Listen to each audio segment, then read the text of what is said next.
So, is it just me? Or is Nick supposed to bite off Judy's arm to save her from dying to Gary's venom? Yes, crazy idea, I know.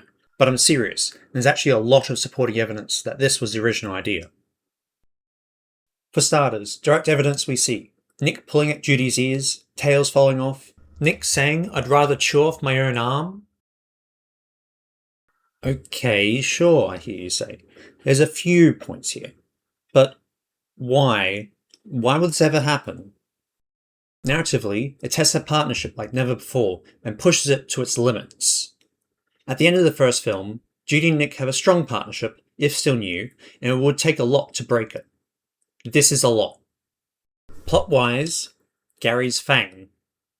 Right from his reveal, Disney presented a very venomous pit viper with a single notable fang that unusually hangs outside his mouth at rest. This seems rather important, but Gary doesn't seem like he'd want to bite anyone, and it might be too obvious. So, maybe the fang's venom is put into a dart, somehow, by someone. And would you look at that? Tranquilizer darts, lethal variants, and venom injectors, all present in the release. Not just that, we get all three components. A dramatic slow-mo shot of Judy about to take the lethal dart, a dart hitting her wrist, and Judy getting struck with venom. Now, say this all happens at the climax. There are only so many ways that snake venom can play out. And of those possibilities, you see that amputation is one of them. If she's struck on the wrist by the venom dart, the only way to save her might be to remove her arm. And when you remember that our main characters are a fox and a bunny who don't want to ever harm each other, you have a potent story on your hands. But this alone isn't enough for the story or for evidence. Good thing it's not alone. The story has villains, the Lynxleys, who are chosen for a number of reasons. Most importantly of which, because they primarily eat rabbit. You see a bus full of bunnies, a sketch of Judy's parents and some kids who wanted to be more adventurous, well named Bonnie Stew, another rabbit kidnapped, and Chief Bogo talking about rabbits wanting to follow in Judy's footsteps. Add Poor Boat unusually saying to Judy, "Bon appetit," and it's all right there, isn't it? What does this achieve? More setup and discussion on the possibilities of rabbits being eaten. Maybe some bunnies being afraid of Nick, who could reiterate the obvious that he would never eat anyone. Judy wouldn't be concerned, but perhaps her greatest fear is to be eaten, which is very plausible and aligns with her character. Speaking of, Gary is a very large snake, who can eat small things like the journal and spit them back out. And Judy is small. And he knows how long she can hold her breath from the water pipe travel. What was that about eating rabbits? This ties really well together into the film's food focus too. What food focus? Oh, where the film was going to discuss more on what predators and other animals eat, which wasn't covered in the first movie, of course.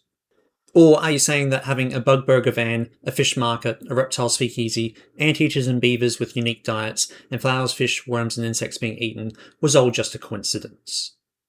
There's also the food grinder, which appears to have originally posed an obstacle, one which could have threatened to get Judy. To add to this, I wonder what lynxes eat. Oh, isn't that curious? With testing the duo's partnership and highlighting their differences, one aspect we'd expect to see that wasn't brought up in the release is a fundamental one, that they are different species. A fox and a bunny, predator and prey. This alone can raise a fair few points, one of them being their different diets. Well, what do you know? Back to the climax, or the first half of it, at least. The story tragically forces Nick to make the choice to save Judy by doing one of the worst things imaginable to the rabbit who trusts him completely and is utterly terrified of being eaten. This alone is brilliant storytelling, but there's so much that makes it better. It pits them against one another, a betrayal and a fight, trying to save Judy's life while making Nick feel like the monster some others fear him to be. It tears them apart.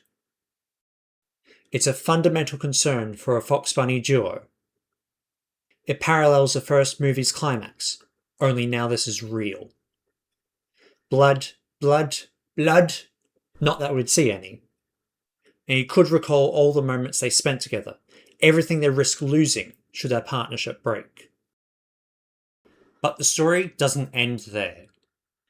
My guess is that Judy would fall unconscious and later wake up in hospital with no sign of the fox. Perhaps her wound was bound with the tie Nick wore, the tie Judy had gifted him. After taking moments to recover and to come to terms with her new injury, she might seek him out and eventually find him, where we would have the second climax. Upon seeing their best friend, they both run towards each other, only for Judy to instinctually scream. Nick turns to run, only to be called back by Judy as she fights to control herself. Nick willingly wears a muzzle to help her with this, much to her objections. Both of them have been immeasurably hurt, and they're both afraid that this would have meant the end for their partnership. But it's stronger than that. They need each other, they want each other, and nothing will ever separate them, for they are better together. Do you see this? Do you see how great this story is, and how well it all weaves together? How much was and still is here? How this is what was going to happen? This is just a quick overview. There's more. Lots more. We see Judy winding Nick with a one-armed punch. How can Judy cope with a missing limb? If only there were other animals without standard limbs. Flossing one-handed might be a challenge, unless of course they're not as separated. And maybe it's just the way it's been drawn, but the end of the art book might have a sketch of a one-armed Judy. Now, this falls to you. Yes, you. While I feel that there is a lot of evidence to support this is just a theory. I cannot be certain of this.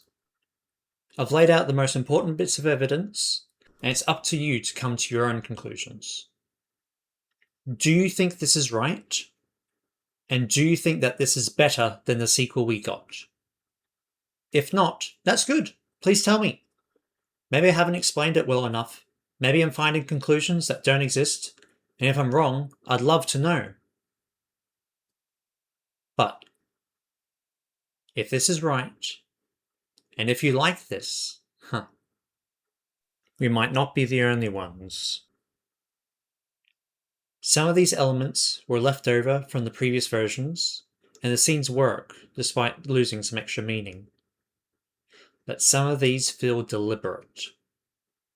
The slow-mo dart, being struck on the wrist. I'd rather chew off my own arm. They're references. References to this phenomenal, well-woven story that the writers and directors created.